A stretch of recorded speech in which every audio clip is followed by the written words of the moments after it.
Channel Trinity voice. എല്ലാ ഞായറാഴ്ചയും പറയുന്ന പോലെ ഇന്ന് നമുക്ക് സൺഡേ സ്പെഷ്യലാണ്. കഥാവാരം.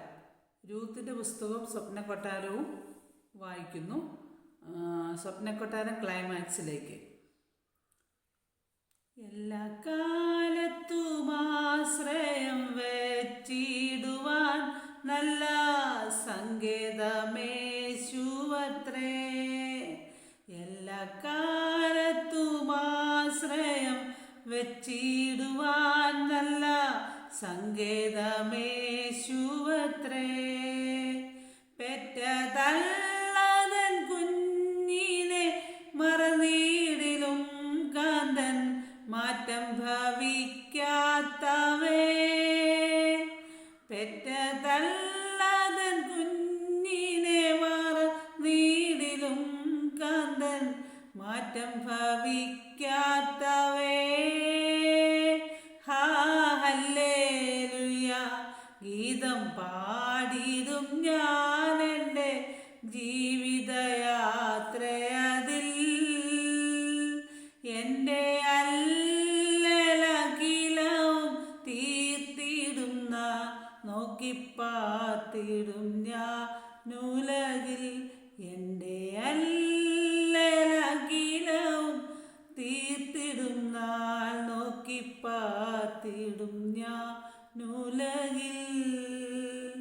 ഫസ്റ്റ് സെഷൻ എന്ന രൂത്തിൻ്റെ പുസ്തകമാണ് നമ്മൾ വായിക്കുന്നത്. Ruth chapter 1 verse 13, 14 and 15.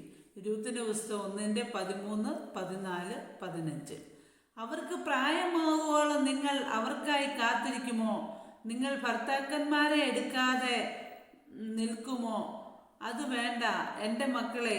യഹോവയുടെ കൈ എനിക്ക് വിരോധമായി പുറപ്പെട്ടിരിക്കയാൽ നിങ്ങളെ വിചാരിച്ച് ഞാൻ വളരെ വ്യസനിക്കുന്നു.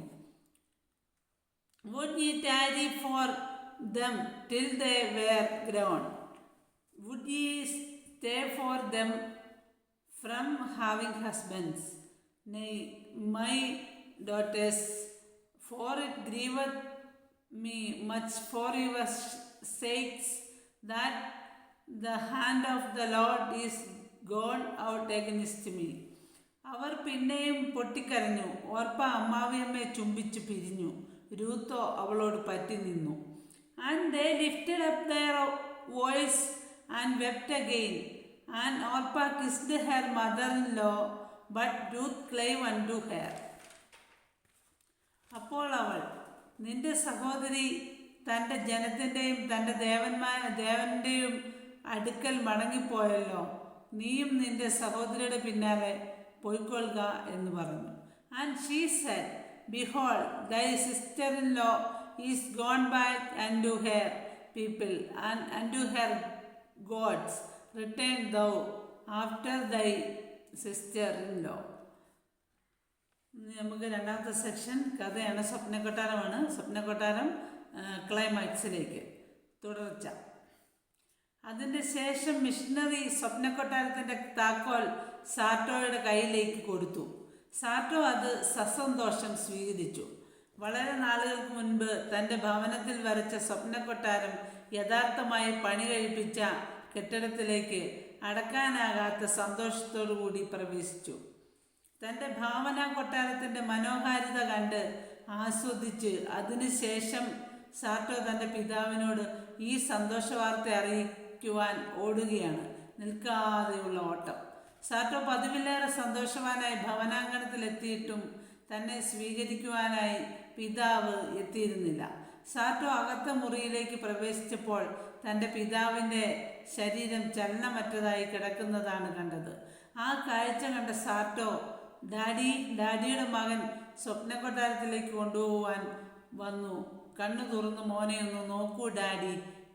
ഇത്രയും നാൾ മോനു വേണ്ടി കാത്തിരുന്ന ഡാഡി സ്വപ്നക്കൊട്ടാരത്തിലേക്ക് പോവാൻ കാത്തിരിക്കാത്തത് എന്തേ? ഡാഡി ഞാൻ അല്പം വൈകിപ്പോയി. ക്ഷമിക്കൂ ഡാഡി, മാപ്പ് തരൂ. അപ്പോഴാണ് തൻ്റെ പഴയ മേശയിലിരുന്ന കടലാസ് കഷ്ണം തൻ്റെ ശ്രദ്ധയിൽപ്പെട്ടത്. എൻ്റെ പൊന്നു മോനെ സാറ്റോ, നീ സ്വപ്നക്കൊട്ടാരം പണിത് നന്നായി ജീവിക്കുക. ഡാഡി നിൻ്റെ മമ്മിയുടെ അടുത്തേക്ക് പോകട്ടെ. അല്ലലില്ലാത്ത പട്ടിണിയില്ലാത്ത ശോഭയേറിയ തീരത്ത് വെച്ച് കാണാമെന്ന പ്രത്യാശയോടെ നിർത്തട്ടെ എന്ന് സ്വന്തം ഡാഡി.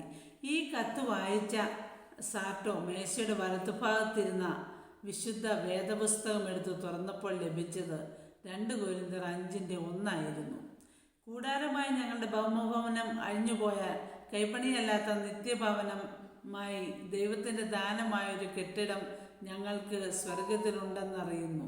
ഇത് വായിച്ച ഉടൻ ഇന്നത്തെ വിശുദ്ധന്മാർ സ്വപ്നം കാണുന്ന യഥാർത്ഥ കൊട്ടാരം നമുക്കായി ഒരുക്കപ്പെട്ടിരിക്കുന്നത് ഓർത്ത് സന്തോഷിക്കുന്നതിനിടയിൽ തൻ്റെ താൽക്കാലികമായി പണിയപ്പെട്ട സ്വപ്നക്കൊട്ടാരം ലോകത്തിൻ്റെ ഒരു കോണിൽ ഇന്നും സ്ഥിതി ചെയ്യുന്നുണ്ടെന്നോർത്ത് സാർട്ടോ ചിന്താമഗ്നനായി പകച്ചു നിൽക്കുകയാണ്. കഥ അവസാനിച്ചു.